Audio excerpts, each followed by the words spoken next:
मोहन भागवत ने तो फिर एक बार लड़ाई छेड़ दी। पहले शूद्रों को अलग कर दिया, वाल्मीकि समाज को अलग कर दिया, आज जो है ब्राह्मणों पे बात आ गई है। मोहन भागवत हिंदू मुसलमान और ये अब जो है वैश्य क्षत्रिय शूद्र ब्राह्मण तक पे उतर चुके हैं। तो एक चीज़ आप बिल्कुल क्लियर समझ लीजिए कि यहाँ बंटवारे की राजनीति फिर से शुरू हो गई है। देखिए, जातीय जनगणना को मैं बिल्कुल पूरे सिरे से नकारती हूँ। जातीय व्यवस्था तो पहले से चली आ रही है कि अगर आपके पिताजी जो हैं डॉक्टर थे तो आप डॉक्टर बनेंगे, अगर आपके पिताजी स्वीपर थे तो आप स्वीपर बनेंगे। आप क्यों पढ़ रहे हैं? आपने नहीं, बिल्कुल भी नहीं पढ़े। तो फिर चतुर्वेदी क्यों लगा लिया? चतुर्वेदी मेरी कास्ट है। हमने तो आपसे कहा ही नहीं। वाला 2.5 लाख वाला गरीब है, आपको तो 8 लाख के दायरे में रखा है ना। ये मैं ईडब्ल्यूएस में हूँ नहीं। आप यही तो कह रहे हैं पिछड़े, लेकिन इन्होंने हमें मौका नहीं दिया। अब जातीय जनगणना होनी चाहिए, मौका। मैंने कब कहा कि आरक्षण नहीं देना? मैं तो कह रही हूँ कि आरक्षण दीजिए, पर उसे दीजिए जिसको जरूरत है। सिर्फ कास्ट के नाम पे मत कर दीजिए, जातिगत नहीं होना चाहिए। तो खुद ब्राह्मण हूँ मैं तो। वो जो एक लाइन है, ढोल गवार शूद्र पशु नारी ये सब ताड़ना के अधिकारी, आप इस लाइन को जितनी बार भी एलेबोरेट करके पढ़ना चाहें पढ़ लीजिए। लेकिन उसी रामायण में उसी वहीं पे जहाँ राम जी हैं विराजते हैं, वहाँ केवट भी हैं, वहाँ शबरी भी हैं, वहाँ जामवंत भी हैं, वहाँ हनुमान भी हैं। जो आप उसमें जब पशु की बात करते हैं, शूद्र की बात करते हैं, और जब इस तरह की महिला की बात करते हैं तो सीता जी का अपना कैरेक्टर, मंदोदरी का कैरेक्टर, कोई कैरेक्टर कम नहीं है किसी से। जब उस किताब के अंदर किसी का कैरेक्टराइजेशन कम नहीं है, किसी की अपनी जो आइडेंटिटी है उसको आपने दबाया नहीं है। शूर्पणखा को भी नाक काट दी का मतलब ये नहीं है कि आपने नाक काट दी। नाक काट दी का मतलब था कि आपने उसकी इज्जत कम कर दी, कि आपने उसकी बात नहीं मानी। तो जो प्रचलित बातें हैं, मेरी एक दोस्त है, लेकिन अगर जहाँ पे ये लाइनें लिखी हैं वहाँ उस पूरे उसमें आप कैरेक्टराइजेशन तो देखिए पूरे लोगों का कि वो कैरेक्टराइजेशन चाह रहे हैं। तुलसीदास जी, आप तो देखिए इसका मतलब बता सकती है दोहे का। देखिए, दोहे का जो मतलब था वो किस संदर्भ में? तुलसीदास जी खुद अपनी पत्नी से प्रेम में बहुत ज़्यादा पड़े हुए थे, ठीक है। विमुख होके उन्होंने जब झटकारा उनको, तब वो उधर आए, ठीक है, तब उन्होंने ये रामायण लिखी। तो आप एक विमुख आदमी का, जैसे मोदी जी हैं, तो आपको लगता है रामचरितमानस धर्म ग्रंथ है? रामचरितमानस धर्म ग्रंथ क्यों नहीं है? धर्म ग्रंथों में जब हम वेद को गिनते हैं, उपनिषदों को गिनते हैं, पुराणों को गिनते हैं, तो हमें रामचरितमानस और रामायण जो है, इन चीज़ों का भी मान सम्मान इसलिए करना पड़ेगा कि जहाँ आपकी आस्था है, जहाँ आपकी आस्था है, भगवान को किसी ने नहीं देखा। तमाम लोग तो मनुस्मृति को भी धर्म ग्रंथ बताते हैं। मनुस्मृति किसने पढ़ी है? मनुस्मृति आप चिल्लाते रहिए, पर मनुस्मृति आपको बाहर कहाँ दिखाई देती है? कहाँ पे इन चीज़ों का आप पोलराइजेशन करने की भी बात करते हैं, धर्म में लड़ाने की भी बात करते हैं। और जब आप इसकी बात करते हैं कि धर्म ग्रंथों में ये वाली बातें आती हैं, तो किसी भी तरह की बात उसमें मनुस्मृति में मनु जी जो है, जब सृष्टि का अंत हो रहा था तो अपनी पत्नी को लेके तो गए थे ना, तो उन्होंने अपनी पत्नी क्यों नहीं छोड़ी? सृष्टि बिना अपनी पत्नी के बना लेते, ऐसा क्या था उसमें? तो फिर विरोध क्यों हो रहा है इनका? बिना पढ़े आप जितने लोग ये जो अभी पीछे भी जंतर मंतर में यहाँ से मुसलमानों को और ईसाइयों को काटने मारने की जो ये बातें यहीं से करके गए, इसी मंच से करके गए हैं। यहाँ पे जब वो लोग इस तरह की बातें कर रहे होते तो हमारा फर्ज है कि उनके माइकों को बंद कर दें। जो लोग सुनिए उनके साथ जो लोग आते हैं ना, उनके साथ जो लोग आते हैं वो हैं जो बिल्कुल बेरोजगार हैं या अपने घर से भरे पूरे हैं कि 4 दिन अगर व्यापार पे नहीं भी बैठेंगे अपने गले पे तो उनके यहाँ कमा के देने वाले लोग हैं। उदित राज को बिना पढ़े लिखे थोड़ा IAS रहे हैं, दिलीप मंडल है, वो तो देखिए वो कितने पढ़े लिखे हैं। देखिए, एक वंचित तमाम जो प्रोफेसर हैं, मेरी बात सुनिए, ये आप जिन लोगों के नाम ले रहे हैं ना, जो आप वंचित समाज से जब आप आते हैं, मेरे किसी बच्चे को कैल्शियम की कमी होगी तो मैं कैल्शियम उसी बच्चे को खिलाऊंगा, दूसरे को नहीं ठुसाऊंगा कि मेरे पास बोतल है तुम दोनों खाओ। नहीं, जिसके पास कमी है आप उसी को देंगे ना। तो जो जिसको दबाया गया है, जिसे कुचला गया है, डायरेक्टली शायद किसी ब्राह्मण ने कभी ना किया, पर सामाजिक ऐसी रूपरेखा बनी हुई है कि जो दबाता है वो कह देता है पीछे से यही होता आ रहा है। तो आज बदल दीजिए, आज बदल दीजिए। तो वही तो कह रहे हैं मोहन भागवत क्या कह रहे हैं? मोहन भागवत ने तो फिर एक बार लड़ाई छेड़ दी। पहले शूद्रों को अलग कर दिया, वाल्मीकि समाज को अलग कर दिया, आज जो है ब्राह्मणों पे बात आ गई है। शूद्र को जो हमारी वर्ण व्यवस्था थी उसको आप ऑलरेडी बाहर कर चुके हैं, ब्राह्मणों पे आप आज आ गए हैं। तो वैश्य और क्षत्रिय जो है वो भी वर्ण व्यवस्था का आप सपोर्ट करते हैं? वर्ण व्यवस्था का सपोर्ट नहीं करती हूँ मैं। वर्ण व्यवस्था का इसलिए नहीं करती हूँ क्योंकि मैं एक चीज़ में मानती हूँ, जो पढ़ सकता है उसे पढ़ाइए, जो काम कर सकता है उससे काम कराइए, जो और काम कर सकता है वो उससे और काम कराइए। लेकिन अगर कोई नहीं पढ़ना चाह रहा तो फिर चाहे वो ब्राह्मण हो, फिर चाहे वो क्षत्रिय हो, चाहे वो शूद्र हो, चाहे वो वैश्य, उसे नहीं पढ़ना चाहिए। जो चीज़ उसके मतलब जो वो नहीं कर पा रहा उसे वो नहीं करना चाहिए। इसलिए मोहन भागवत जैसे लोगों से अनुरोध है कि पहले बैठ के यहीं पे आके अपने धर्म के लोगों के साथ बैठ के अपने लोग सोचते हैं साई संध्या करा दी हमारा धर्म खत्म हो गया, माता की चौकी करा दी हमारा धर्म पूरा हो गया। ये चीज़ें ये जो है एक्स्ट्रा करिकुलर हैं, आप अपने मर्जी के लिए कर रहे हैं, आप अपने मज़े के लिए कर रहे हैं। पर जब आप सबके साथ बैठ के भगवान का नाम लेके अगर 108 बार यहीं बैठ के जय श्री राम का पाठ भी कर लेंगे ना, तो उनको लोगों की भावना समझ में आ जाएगी। आपकी सरकार चल रही है बिहार में, वहाँ जातीय जनगणना हो रही है, उस पर क्या कहना आप? देखिए, जातीय जनगणना को मैं बिल्कुल पूरे सिरे से नकारती हूँ। इसलिए नकारती हूँ कि वंचित जो समुदाय है वो हर कम्युनिटी में है, वंचित लोग हर समाज में है। ऐसा नहीं है कि ब्राह्मण होने पे आपको टॉप का फ्लोर दिया जा रहा है और बाकियों को नीचे नौकरी के लिए लिखा जा रहा है कि नहीं तुम झाड़ू लगाओगे, तुम ये करोगे, तुम वो करोगे। नहीं, वंचित समाज हर कम्युनिटी में है और वो जो वर्ग है उसको अलग अलग करने के लिए ये बहुत ज़रूरी है। जातीय जनगणना से क्या दिक्कत? जातीय जनगणना उन्होंने इसे अगर वो कर रहे हैं तो उसका सिर्फ एक ही रीज़न हो सकता है कि किस समाज को कितने उत्थान की ज़रूरत है। और जब ये जातीय जनगणना भी कर लेंगे तो इनको समझ में आएगा कि अमीर हर तरफ है, रईस हर तरफ है, खानदानी रईस भी हर तरफ है और पैदाइशी गरीब भी हर तरफ है। जनगणना से तो छट जाएगा ना, आपके लिए तो बहुत फायदा देखिए। अगर फायदा की बात नहीं है, आप उसको भी अधिकार मिल जाएगा। जाति में बांट ही क्यों रहे हैं? जाति में बांट ही क्यों रहे हैं? अगर कॉन्स्टिट्यूशन का पहला पेज पढ़ा हो तो जो सरकार आज बात कर रही है इसकी जब बातें आती, जब मोहन भागवत हिंदू मुसलमान और ये अब जो है वैश्य क्षत्रिय शूद्र ब्राह्मण तक पे उतर चुके हैं, तो एक चीज़ आप बिल्कुल क्लियर समझ लीजिए कि यहाँ बंटवारे की राजनीति फिर से शुरू हो गई है। यहाँ आपका LIC का पैसा कोई और ले जा रहा है। आपको क्या लगता है अडानी जी को नुकसान हो रहा है? लोग जो तालियां मार मार के अडानी के नुकसान की बात कर रहे हैं, उसको क्या नुकसान है? 604वें नंबर से जो आदमी फर्स्ट नंबर तक आ गया उसने कितनी वो तो संपत्ति बनाई होगी। जातीय जनगणना से बस ब्राह्मण को दिक्कत है और किसी को दिक्कत नहीं है और कोई विरोध नहीं। कौन सा ऐसा समाज है जिसमें अमीर नहीं है, जहाँ के लोगों ने कमाया नहीं है, जहाँ के लोगों ने नाम नहीं बनाया? हर कम्युनिटी में ऐसे लोग हैं। तो नहीं तो क्यों है फिर? दिक्कत किसी को नहीं है। अगर पता चल जाएगा किस पे कितना संपत्ति, किस पे कितना माल है, तो उसमें दिक्कत। संपत्ति और माल पे तो नजर है सरकार की। नोटबंदी में भी संपत्ति और माल था। अगर संपत्ति और माल तब दबा लिया था, सबसे ले लिया था, तो पुलवामा और पठानकोट जैसी हरकतें फिर क्यों होती हैं बार बार? क्यों हो रहा है? क्यों कश्मीर से आज कश्मीरी पंडित वापस जाके बैठे हैं, क्यों उनको बसा नहीं पाते हैं आप?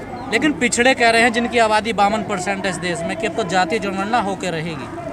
देखिए, ये सिर्फ सरकार बातें करती है और आप जो पिछड़े सुनिए, सरकार ये बातें करती है और आप किसी को भी 4 बार झूठ को भी 4 बार बोला जाएगा तो आदमी उसे सच मानता है। ठीक है, पर बीजेपी तो नहीं कर रही ना। देखिए, जातीय जनगणना देखिए बीजेपी तो आपकी सरकार करवा रही है। मेरी सरकार नहीं करा रही है कि कांग्रेस की सरकार। कांग्रेस वहाँ पे जो है समर्थन में है, उनके समर्थन में ये सरकार वहाँ कांग्रेस चल रही वापस लेगी समर्थन अपना? समर्थन वापस लेगी या नहीं लेगी ये ऊपर का मुद्दा है। लेकिन जो आप मेरे से बात कर रहे हैं एज ए धर्मनिरपेक्ष राष्ट्र की नागरिक, मैं वहाँ में आपसे ये कह सकती हूँ कि जो जनगणना जातीय तरीके पे होती है वो सिर्फ इसलिए अगर आप उसको सही कराना चाहते हैं जी, एक तरफ आप जाति खत्म करना चाहती हैं देश में और दूसरी तरफ जो जातीय व्यवस्था है उसको बनाए रखना। जातीय व्यवस्था तो पहले से चली आ रही है। मैंने आपको क्या कहा, वो कर्म प्रधान थी, वो जन्म प्रधान नहीं थी। आप उसे कर्म प्रधान नहीं छोड़ रहे हैं, आप उसे जन्म प्रधान बोल रहे हैं कि अगर आपके पिताजी जो हैं डॉक्टर थे तो आप डॉक्टर बनेंगे, अगर आपके पिताजी स्वीपर थे तो आप स्वीपर बनेंगे। आप क्यों पढ़ रहे हैं? नहीं, बिल्कुल भी नहीं पढ़े। तो फिर चतुर्वेदी क्यों लगा लिया? चतुर्वेदी मेरी कास्ट है, चतुर्वेदी मेरी कास्ट है और इस कास्ट को मेरे को बदलने का कोई वो नहीं है, क्योंकि ऋग्वेद, सामवेद, यजुर्वेद, अथर्ववेद में जितने वेद पढ़ लिया त्रिवेद या 3 वेद पढ़ लिया। मैं वही कह रही हूँ ना, वही तो मैं बता रही हूँ आपको कि जैसे जैसे इन चीज़ों पे आप चर्चा करने की जब बात करते हैं, मैंने अगर वेद नहीं पढ़े तो क्या मैं उसका मूल मंत्र भूल जाऊँ? क्या मैं उसका मूल मंत्र भूल जाऊँ? फायदा उठा रही है ना आपके। मैंने कौन सा फायदा? मेरे सुनिए 1 मिनट, 97.6% पे मेरी बेटी ने 12th पास किया, पर उसको दिल्ली के किसी और कॉलेज में एडमिशन मिलने की बजाय, क्योंकि ब्राह्मण के लिए जनरल कोटे के लिए कोई रिजर्वेशन नहीं, इसलिए है नहीं। EWS आप उसमें भी नहीं आता। अब EWS में थोड़ी आते हैं। अब मैं उसके लिए ये तो नहीं बताऊंगी कि मेरे पति की तनख्वाह जो है ₹1,00,000 भी साल का नहीं कमाता, ऐसा नहीं होता ना। तो मैं ज़बरदस्ती, जहाँ किसी का अधिकार है, जहाँ कोई गरीब है उसको EWS का फ़ायदा मिलना चाहिए। लेकिन अगर मेरी बेटी को नहीं मिला तो इसका मतलब ये नहीं है मैं इस बारे में जो है, वो जिस भी कॉलेज से वो पढ़ी उसने वहाँ पे शिक्षा ग्रहण की। आपको ब्रांडिंग कोई चीज़ नहीं होती। आप मॉडर्न स्कूल में पढ़े, आप गवर्नमेंट स्कूल में पढ़े, अगर आप पढ़ सकते हैं तो गवर्नमेंट स्कूल से भी डॉक्टर बन के निकलेंगे। और रही बात उसकी कि आप कौन कौन से ब्रांड से पढ़ के आ रहे हैं, उस चीज़ में मैं आपको ये ज़रूर कह सकती हूँ, मुझे बुरा, मेरी बेटी को बहुत बुरा लगा। उसने मेरी सिस्टर को मेरे को यही बोला कि आप छोटी वाली बेटी के नाम के आगे से आप चतुर्वेदी हटा दो, आपको मार लगा दो। बराबर हो नहीं, क्यों नहीं, बिल्कुल बराबर होनी चाहिए। आरक्षण क्यों खत्म करवाना चाहते हैं आप लोग? आरक्षण कौन खत्म कराना चाहता है? मैंने आपको अभी कहा मेरी बेटी को बड़ा दिक्कत हुई, मैंने उसने दिक्कत, उसको दिक्कत हुई, मुझे दिक्कत नहीं है ना। अब वो अपने कॉलेज से संतुष्ट होकर पढ़ के निकली है, ग्रेजुएट है आज, अब MA करने की तैयारी कर रही है। एक कितनी बड़ी नहीं, आबादी है पहले देश के, आप उस बात को खत्म होने दीजिए। ये बीच में बात जो रह जाती है वो गलत असर छोड़ती है। सीधी बात ये है कि जातीय व्यवस्था पे अगर आरक्षण आ रहा है, लाखों करोड़ों बच्चे अप्लाई करते हैं, कुछ हज़ार DU तक आते हैं। तो दिल्ली यूनिवर्सिटी में पढ़ने का अगर किसी और को मौका मिल रहा है, मेरे बच्चा किसी दूसरे कॉलेज में पढ़ा, कोई किसी ब्रांड में पढ़ा। आप तो 8 लाख वाले गरीब हैं और हमने तो आपसे कहा ही नहीं, OBC वाला 2.5 लाख वाला गरीब है। आपको तो 8 लाख के दायरे में रखा है ना ये। मैं EWS में हूँ नहीं। आपकी 8 लाख तनख्वाह है 1 साल की, तो आप तो EWS में आते हैं। मैं 8 लाख भी नहीं हूँ, तो उससे क्या करूँ? OBC जो है वो 2.5 लाख कमाए पूरे साल में, तब वो रिजर्वेशन के दायरे में। मैं आपसे क्या कह रही हूँ, सारा SC ST समाज 2.5 लाख ही कमाता है। सारा दायरा जो दायरा बनाया, मैं वही कह रही हूँ आपको, जिसके पास मौके हैं, जिसके पास कोटे हैं और मौका है, सुनिए, मौका है और उसकी ज़रूरत है, 3 चीज़ों का काउंट कीजिएगा। जिसकी ज़रूरत है और उसके पास मौका है तो उसे उसका फ़ायदा उठाना चाहिए। यही तो कह रहे हैं पिछड़े, लेकिन इन्होंने हमें मौका नहीं दिया। अब जातीय जनगणना होनी चाहिए, मौका मिलेगा। मुझे सिर्फ एक बात बताइए, सुनिए, आरक्षण कब से चल रहा है? BR अम्बेडकर जी की पहल पे एक हमारा जब संविधान बना, ठीक है, उस संविधान में सबके लिए बराबरी के मौके थे, ठीक है। आरक्षण उनको दिया गया जो उस टाइम जो है वंचित थे। तो उस वंचित समाज में से आज दोबारा 75 साल बाद क्यों दूसरा अम्बेडकर खड़ा नहीं हुआ? ये कमी आप में रही, क्योंकि आपने उसे खड़ा, आपने एक को रोल मॉडल बना लिया। कांग्रेस आई खत्म करेगी आरक्षण? मुझे नहीं पता करना चाहिए या नहीं करना चाहिए, लेकिन अगर ज़रूरत है तो आरक्षण मिलना चाहिए। आरक्षण मिलना चाहिए, और इसलिए मिलना चाहिए जो JNU के ऊपर ये जो चिल्लाते थे 300 रुपए के कमरे में रहते हैं, वहाँ जाके पूछ लीजिए। 300 रुपए आरक्षण को खत्म नहीं कर सकता। अब कांग्रेस अपना स्टैंड बताए। मैंने आपसे, देखिए ऐसा है, मैं पार्टी की कोई प्रवक्ता तो हूँ नहीं, ठीक है। कांग्रेस की आइडियोलॉजी रखती हूँ, एक अलग बात है, कांग्रेस के कार्यकर्ता हूँ, एक अलग बात है, लेकिन मैं सीनियर लीडरशिप नहीं हूँ। लेकिन मैं इस बात को दावे से कह सकती हूँ कि जहाँ ज़रूरत है वहाँ आरक्षण होना चाहिए। वहाँ इसलिए होना चाहिए कि क्रीम तो आप रख दें किसी और के लिए। तो कह तो रहे हैं पिछड़े सारे। अरे पिछड़े जो कह रहे हैं, मैं उनकी बात का समर्थन नहीं तो कर रही हूँ। प्रोफेसर नहीं है, एक भी BC नहीं है हमारा, हम कहाँ जाएं? प्रोफेसर रतन लाल को आप नहीं जानते? अरे OBC है ना वो तो। मैं कह रही हूँ आप पिछड़े वर्ग, आप पिछड़ा ही मान कर चलिए ना कि दबा हुआ चलिए। ये आप कैसे गोलमेल कर रही हैं? रमेश भंगी जी को जानते हैं, है ना? हाँ, बिल्कुल। पढ़े लिखे नहीं है, बिल्कुल, उनको मौके नहीं मिले। मौका मिला तभी पढ़ पाए ना। तो जिस समाज को जब मौका मिल रहा है उसे तब पढ़ लेना चाहिए, तब अपना व्यापार कर लेना चाहिए, तब अपना रोजगार कर लेना चाहिए। स्टैंडर्ड ऑफ लिविंग आप बताएंगे। जब लोग ये कहते हैं कि, सुनिए, जब लोग ये कहते हैं कि राजीव गांधी भी कहते थे गरीबी खत्म करनी है, इंदिरा गांधी भी कहती थी गरीबी खत्म करनी है, नेहरू जी भी कहते थे गरीबी खत्म करनी है, तो आज आप ये मान लीजिए कि अंबानी जी के पिताजी ने, धीरू भाई अंबानी ने कहाँ से शुरू किया, आज कहाँ तक पहुँचे हुए हैं। मेरे अपने परिवार की बात करूँ तो मेरे अपने परिवार में कहाँ से शुरू हुए थे, कहाँ तक आए, आज सारे जो 6 चाचा ताऊ हैं सबके अपने अपने मकान हैं, अपने अपने घर हैं, सबके बच्चे सेटल्ड हैं। गरीबी का मतलब ये नहीं था कि जो कल गरीब था वो आज भी गरीब है, यही तो वो आगे बढ़ गया, पर पीछे वाला एक और गरीब हो गया। सेटल्ड हो गया, हमें भी करवाइए सेटल कहीं। अरे तो सेटल्ड होने की एक सीढ़ी है ना, सीढ़ी चढ़ेंगे कि दौड़ के निकल जाएंगे? वो कह रहे सीढ़ी तोड़ दी हमारे लिए, तो खत्म की है, कहाँ हुई है? अगर आरक्षण खत्म होता तो ये मौके खत्म। मैंने आपको एग्जांपल दिया ना, कितने BC बताइए, पिछड़ा एक भी BC। मैं ये कह रही हूँ आपसे, मुझे नहीं पता VC, फिलहाल तो जो सरकार है वो तो अपने ही VC रख रही है। अपने बोर्डों में लोग हैं जो क्रिकेट नहीं खेले, वो क्रिकेट एसोसिएशन चाहिए ना पिछड़ों का। अरे हमेशा से देती आई है, कब नहीं दिया कांग्रेस ने साथ? मोहन भागवत साथ दे रहे हैं, देखिए मोहन भागवत बातों में साथ दे रहे हैं। किसी दिन साथ बिठा के अगर किसी को खाना खिला लेना। मैं अपने घर की बात करती हूँ, मेरे यहाँ जो सफाई कर्मचारी हैं कृष्णा नगर में, ठीक है, उन सफाई कर्मचारियों को महिला कांग्रेस में मेरे साथ में काम किया है, मेरे साथ एग्जीक्यूटिव मेंबर रही है DPMC की कमेटी में, और मेरे घर आके एक आदमी ये कह दे, मेरी मदर टीचर रही है, मेरे फादर यूनियन लीडर रहे हैं, कोई एक आदमी ये कह दे कि इसने स्टील के गिलास की बजाय मुझे किसी दूसरे बर्तन में खाना पीना दिया है तो मैं अपना नाम बदल लूँगी। दिक्कत है ना, देखिए आपको आरक्षण से मुझे क्यों दिक्कत होगी? मैं आरक्षण में आती नहीं।